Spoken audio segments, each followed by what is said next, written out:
Que vous l'avez prouvé cet été en annonçant, enfin c'est pas vous qui l'avez annoncé, ça a été annoncé que vous aviez demandé à Jean-Marie Le Pen d'être le parrain de votre fille, pas de votre dernier-né, mais de la précédente. Est-ce que vous pouvez nous expliquer là maintenant, est-ce que c'est de l'humour, est-ce que c'est de la politique? Pourquoi pas le dernier-né déjà?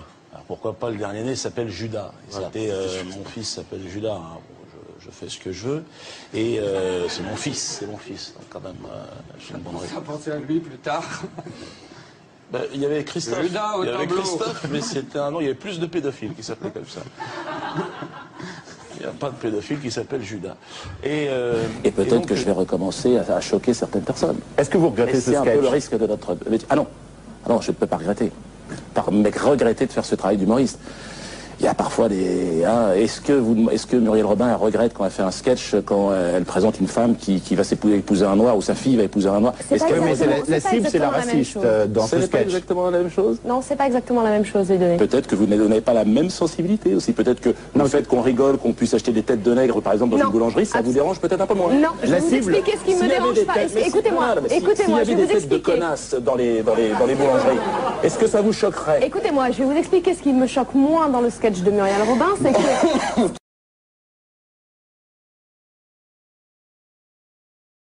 Dans le sketch de Muriel Robin, c'est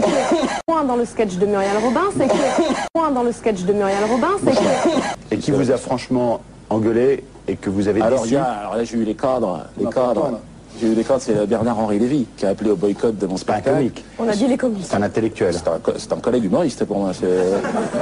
C'est un intellectuel pour vous. Visiblement, il vous touche. Moi, personne ne me touche pas du tout. Bernard-Henri Lévy est un clown. C'est Achille Zavata pour moi.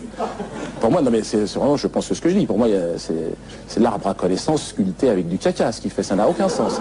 Ça n'a aucun sens. Mais je le respecte. Comme humoriste, c'est dans un registre différent. Oui. Heureusement que vous le respectez après avoir dit ça, oui. Je le dis avec beaucoup de tendresse. Regardez plutôt. Pour une fois, je me suis mis à travailler comme un nègre. Je sais pas si les nègres ont toujours tellement travaillé, mais enfin, ça...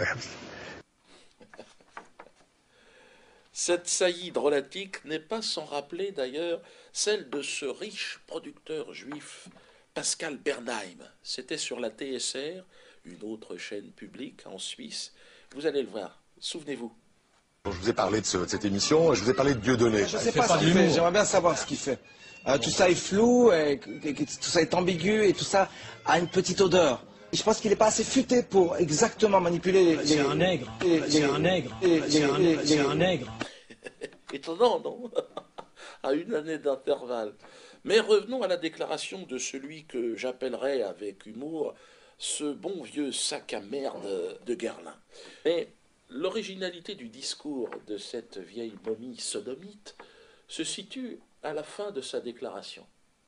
Mais je ne sais pas, d'ailleurs, si les Noirs ont tellement travaillé que cela.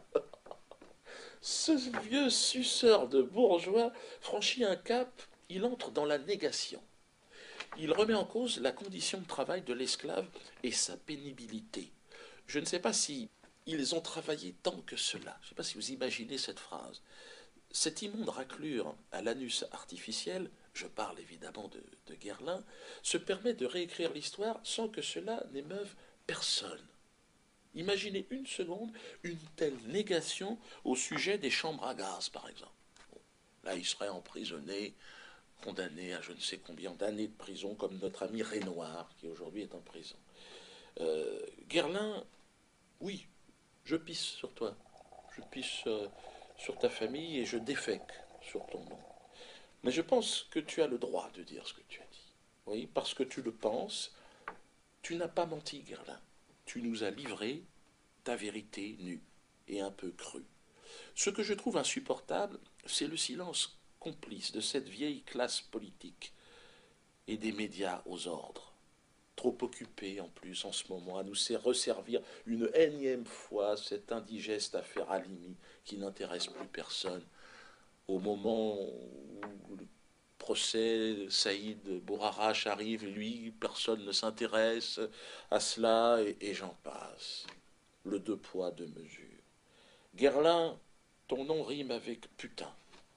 Une putain à la cour des rois. Je finirai donc sur cette petite chanson, Guerlain Pimpin, petite putain qui fait dans le parfum. Guerlain, pimpin, petite putain, tu te défends bien, bien dans le parfum. Tu nous insultes, tu nous craches dessus. Guerlain, pimpin. Là, normalement, c'est en ré mineur. Guerlain, pimpin. Petit fils de putain, t'es qu'une putain, Guerlain. Et ton parfum, tu peux te le foutre dans le fion. Fion, fion, fion, fion, fion, fion. Guerlain, pimpin, pimpin. Fils de putain.